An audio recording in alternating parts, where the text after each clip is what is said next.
দ্বিতীয় দফায় ভোট আগামীকাল উত্তরবঙ্গের 3 কেন্দ্রে ভোট। দার্জিলিং, রায়গঞ্জ, বালুরঘাট 3 কেন্দ্রে 272 কোম্পানি কেন্দ্রীয় বাহিনী মোতায়েন থাকছে। সকাল 7টা থেকে সন্ধে 6টা পর্যন্ত ভোট। আর ভোটে অশান্তি রুখতে একেবারে কড়া পদক্ষেপ নিয়েছে কমিশন। 3 জেলায় ডিসিআরসিতে চরমে উঠেছে ব্যস্ততা। ইভিএম সরঞ্জাম নিয়ে বুথমুখী হচ্ছেন ভোট কর্মীরা। দার্জিলিংয়ে থাকছে 88 কোম্পানি বাহিনী, রায়গঞ্জে 111 কোম্পানি বাহিনী এবং বালুরঘাটে 73 কোম্পানি বাহিনী মোতায়েন থাকছে। 3 কেন্দ্রে 272 কোম্পানি কেন্দ্রীয় বাহিনী মোতায়েন থাকছে। দার্জিলিং, রায়গঞ্জ, বালুরঘাট, সেখান থেকেই আমাদের সঙ্গে রয়েছেন 3 জন প্রতিনিধি রয়েছেন।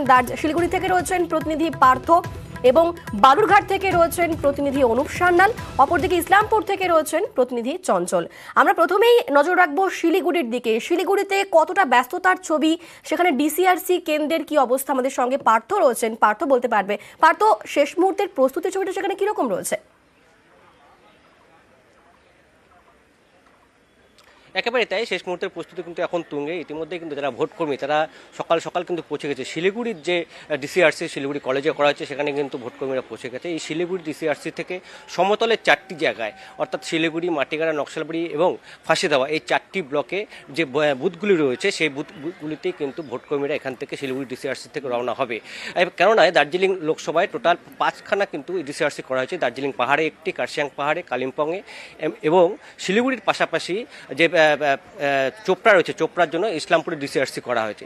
অর্থাৎ গোটা এই দার্জিলিং লোকসভার জন্য 5টি ডিসিআরসি করেছে। তার মধ্যে এই মুহূর্তে আমি দাঁড়িয়েছি শিলিগুড়িতে, যেখানে সকাল থেকে কিন্তু ব্যস্ততা তুঙ্গে এবং যে 88 কোম্পানি যে কেন্দ্রীয় বাহিনী রয়েছে গোটা পাহাড় এবং সমতলে ভোট যাতে নির্বিঘ্নে সম্পন্ন হয়। এবং আমরা গতকালই জানিয়ে দিয়েছি যে এই আমাদের দার্জিলিং জেলায় দুর্গম এলাকায় কিন্তু 3টি বুথ রয়েছে এবং সেই মতো সেই দুর্গম এলাকায় যে 3টি বুথ রয়েছে সেই 3টি বুথে ভোট করাতে কিন্তু গতকালই দার্জিলিং ডিসিআরসি থেকে কিন্তু ভোট কর্মীরা গতকালই রওনা হয়েছে এবং আজ সকাল থেকে সেই শ্রীখোলা বলে যে দার্জিলিংয়ে রয়েছে শ্রীখোলা, সেই শ্রীখোলা থেকে আরও বেশ কিছুটা পথ, কখনো হেঁটে আবার কিছুটা পথ কিন্তু গাড়ি করে ভোটকর্মীরা পৌঁছবে সেই দুর্গম জঙ্গল ঘেঁষা বুথে।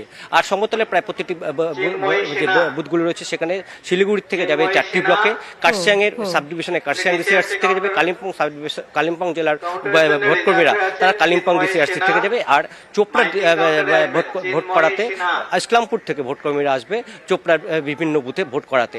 এবং এই ভোট পর্ব যাতে নির্বিঘ্ন সম্পন্ন হয়, আমরা দেখেছি প্রথম দফায় 3টি কেন্দ্রে কিন্তু ভোট পর্ব উত্তরবঙ্গে নির্বিঘ্নে সম্পন্ন হয়েছে এবং দ্বিতীয় পর্যায়ে যে দ্বিতীয় দফায় যে 3টি জায়গা, অর্থাৎ 2 দিনাজপুর এবং দার্জিলিংয়ে যে ভোট রয়েছে এই 3টি জায়গায় যাতে নির্বিঘ্নে ভোট সম্পন্ন হয় সেই মতো কিন্তু নির্বাচন কমিশন যথেষ্ট তৎপর।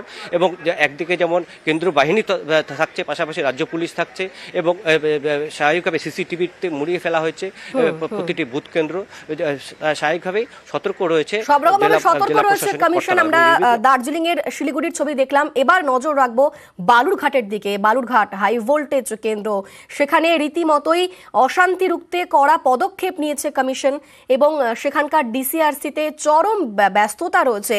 ইভিএম সরঞ্জাম নিয়ে বুথমুখী হচ্ছেন ভোট কর্মীরা। আমরা সেই ছবি আপনাদের দেখাচ্ছি। বালুরঘাট হাই ভোল্টেজ কেন্দ্র, সেখানেও চরমে উঠেছে ব্যস্ততা।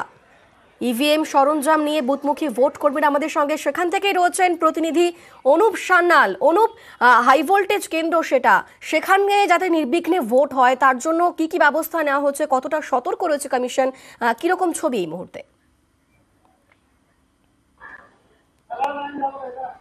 একদমই আনন্দিতা। দেখো, হাই ভোল্টেজ কেন্দ্র কিন্তু বালুরঘাট লোকসভা, সত্যি, কারণ বালুরঘাট লোকসভার মধ্যে 7টি বিধানসভা রয়েছে। তার মধ্যে বালুরঘাট কলেজ থেকে আজ সকাল থেকে কিন্তু ভোট কর্মীরা তারা এখানে কলেজে হাজির হয়েছেন এবং তারা কার কোথায় বুথ পড়েছে সেই বুথ কেন্দ্র তারা লিস্ট দেখে নিচ্ছেন এবং তারপরেই তারা কিন্তু ডিসিআরসি সেন্টারে প্রবেশ করে তাদের নথিপত্র সেই সমস্ত কিন্তু তারা নিচ্ছে। পাশাপাশি বালুরঘাট লোকসভার মধ্যে বুনিয়াদপুর কলেজ থেকেও কিন্তু ডিসিআরসির কাজ শুরু হয়েছে, কারণ সেখান থেকে কুশমন্ডি এবং হরিরামপুর এই 2টি বিধানসভার যারা ভোট কর্মী রয়েছে তারা বুনিয়াদপুর কলেজ থেকে তাদের সরঞ্জাম নিয়ে তারা সেখান থেকে বুথমুখী হবেন এর পাশাপাশি বালুরঘাট লোকসভার মধ্যে রয়েছে আরো একটি বিধানসভা, যেটি ইটাহার বিধানসভা, যেটা উত্তর দিনাজপুরের মধ্যে পড়ছে। সেখানে উত্তর দিনাজপুর পলিটেকনিক কলেজ থেকে ইটাহার বিধানসভার যারা ভোট কর্মী রয়েছে তারা কিন্তু সেখান থেকে রওনা দিবেন। যেমন কমিশনের কাছে কিন্তু অবশ্যই এটা চ্যালেঞ্জিং, কারণ যে পরিমাণ তাপপ্রবাহ শুরু হয়েছে, বালুরঘাট কিন্তু গত 24 ঘন্টায় প্রায় 40 ডিগ্রি ছাড়িয়েছে তাপমাত্রা। সে কারণে কমিশনের তরফ থেকেও কিন্তু যেটা জানানো হয়েছে যে প্রতিটি বুথে তারা শেডের ব্যবস্থা করছে এবং পর্যাপ্ত পরিমাণ পানীয় জলের ব্যবস্থাও কিন্তু সেখানে থাকছে। প্রায় 6,500-এর উপরে ভোট কর্মী নিযুক্ত করা হয়েছে ভোট সম্পন্ন করার জন্য। এই মুহূর্তে বালুরঘাট কলেজে যেমন চরম ব্যস্ততা চলছে, পাশাপাশি বুনিয়াদপুর কলেজেও কিন্তু চরম ব্যস্ততা ভোট কর্মীদের সঠিকভাবে ভোট কেন্দ্রে পৌঁছে দেওয়ার জন্য। নিরাপত্তা ব্যবস্থার জন্য যেমন গরমের মধ্যেই ভোট, আর তাতে যাতে কোনো অসুবিধা না হয় তার জন্য সব রকম পদক্ষেপ নেওয়া হচ্ছে এবং অবশ্যই সেখানে ডিসিআরসিতে চরমে উঠেছে ব্যস্ততা। আমার বালুরঘাটের ছবি এই মুহূর্তে দেখলাম।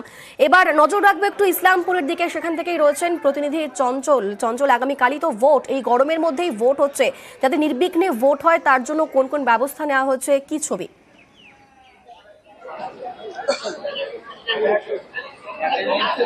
অনিতা, তোমাকে জানিয়ে রাখি যে সকাল থেকে ভোট কর্মীরা কিন্তু ইসলামপুরে যে ডিসিআরসি করা হয়েছে ইসলামপুর কলেজে, সেখানে কিন্তু আস্তে আস্তে উপস্থিত হতে শুরু করেছে। কারণ যে রাত পরে কিন্তু গতকালে কিন্তু ভোট রয়েছে এবং তার মধ্যে যে একটা সবচেয়ে বড় বিষয় জানিয়ে রাখি যে এই যে রায়গঞ্জ লোকসভা কেন্দ্র, এই রায়গঞ্জ লোকসভা কেন্দ্রে প্রায় 18 লক্ষের বেশি ভোটার রয়েছে। তার মধ্যে একটা বিষয় হচ্ছে যে প্রায় বলা যেতে পারে যে মহিলা এবং পুরুষ ভোটার প্রায় সমানই রয়েছে। তবে সবচেয়ে বড় বিষয় রয়েছে যে গত পঞ্চায়েত নির্বাচনের দিকে যদি আমরা একটু নজর রাখি, তো পঞ্চায়েত নির্বাচনের সময় কিন্তু রাজনৈতিক হিংসা কিন্তু এই জেলায় উঠে এসেছে। তবে এবার যাতে কোনো রকমের হিংসা না ছড়ায় তার জন্য কিন্তু কমিশনের তরফ থেকে কিন্তু কড়া ব্যবস্থা নেওয়া হয়েছে এবং প্রথমে তারিখে কিন্তু ইসলামপুর পুলিশ জেলার ক্ষেত্রে যদি ধরা হয়, ইসলামপুর পুলিশ জেলা জুড়ে 51 কোম্পানি কিন্তু কেন্দ্র বাহিনী দেওয়া হয়েছে, যাতে মোতায়েন করা হয় যে প্রতিটি বুথে যাতে কেন্দ্র বাহিনীর কোনো খান্তি না থাকে এবং কোনো অশান্তি না ছড়ায় তার দিকে কিন্তু নজর রাখছে, এমনটা কিন্তু প্রশাসন সূত্রে জানা গেছে। তবে এই সময় কিন্তু ভোট কর্মীরা কিন্তু এই ডিসিআরসি কেন্দ্রে কিন্তু উপস্থিত হতে শুরু করেছে। তার পাশাপাশি কিন্তু এখানে যে ডিসিআরসি তে চোপড়া বিধানসভা রয়েছে, সেই চোপড়া বিধানসভার ডিসিআরসি এখানেই রয়েছে। তবে চোপড়া বিধানসভা রয়েছে, সেটা হচ্ছে দার্জিলিং লোকসভা কেন্দ্রের মধ্যে পড়ে। তবে সকাল থেকে যে ভোট কর্মীরা কিন্তু বাসে করে তারা দূর দূরান্ত থেকে আসতেছে শুরু করেছে এবং এখান থেকে কিন্তু ইভিএম নিয়ে তারা ভোট কেন্দ্রে কিন্তু ভোট কেন্দ্রে যাবেন এবং সব রকম ভাবে সতর্কতা নেওয়া হয়েছে, সেখানে কোনো অসুবিধা না হয়। আমরা সেই খবরের দিকে অবশ্যই নজর রেখেছি।